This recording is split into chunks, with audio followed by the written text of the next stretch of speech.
Grafik ini merupakan grafik yang menunjukkan antara Bitcoin dan jumlah uang beredar M2 dari sistem Federal Reserve. Beberapa elemen kunci yang bisa diperhatikan dari chart ini adalah harga BTC garis putih.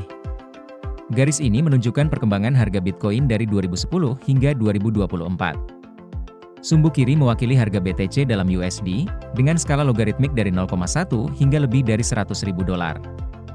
M2 garis ungu. Garis ini adalah ukuran jumlah uang beredar yang mencakup uang tunai, rekening tabungan, dan deposito jangka pendek. Garis ungu ini menunjukkan total nilai M2 dalam sistem moneter Amerika Serikat. M2 berkaitan dengan likuiditas dalam perekonomian yang bisa berpengaruh terhadap harga aset seperti Bitcoin. Perubahan year on year M2 garis putus-putus ungu. Garis ini menunjukkan persentase perubahan tahunan dari M2, yaitu seberapa cepat jumlah uang beredar bertambah atau berkurang dari tahun ke tahun.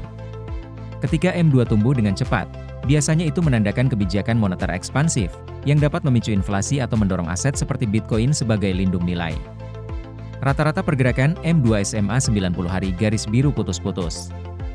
Garis ini memperlihatkan rata-rata bergerak dari nilai M2 selama 90 hari, menunjukkan tren jangka pendek dari jumlah uang beredar untuk melacak perubahan dalam likuiditas.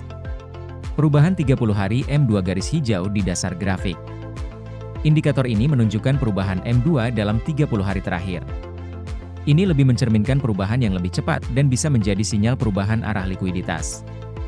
Melalui grafis ini kita bisa melihat bahwa selama 2022 M2 suplai uang mengalami penurunan yang signifikan karena kebijakan moneter dari The Fed yang mempengaruhi jumlah uang beredar, sehingga kita bisa melihat ketika M2 berkurang dari peredaran harga Bitcoin juga mengalami penurunan, dan pada fase tersebut kita mengalami pasar turun.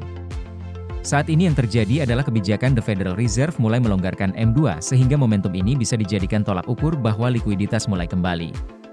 Seirama dengan potensi pasar naik dari Bitcoin yang mana, sesuai dengan teori siklus 4 tahun kita masih akan melihat kenaikan harga Bitcoin sampai akhir 2025. Pahami bahwa post ini bukan ajakan untuk menjual atau membeli.